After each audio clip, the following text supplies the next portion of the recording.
El objetivo del proyecto es aplicar técnicas de proteómica en proyectos de investigación biomédica. La proteómica en sí misma es un conjunto de técnicas basadas fundamentalmente en espectrometría de masas, cuyo objetivo es identificar o caracterizar en un mismo experimento miles de proteínas. Las proteínas son las biomoléculas responsables del fenotipo y por tanto de la función de cada uno de los órganos que componen nuestro cuerpo.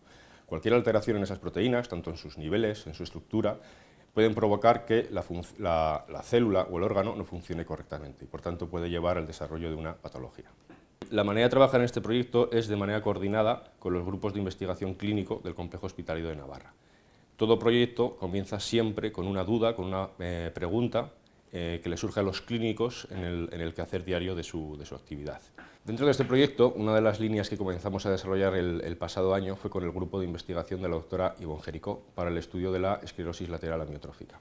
El objetivo de este proyecto, que se ha desarrollado en colaboración con el propio grupo de investigación de la doctora Ivonne Jericó, con Navarra Biomed y con la Asociación Navarra de Pacientes con ELA, ADELA, es encontrar marcadores diagnósticos tempranos para esta enfermedad y, por otro lado, intentar comprender los mecanismos moleculares que están alterados para proponer nuevas dianas terapéuticas y poder desarrollar nuevos fármacos que puedan paliar, incluso curar esta enfermedad.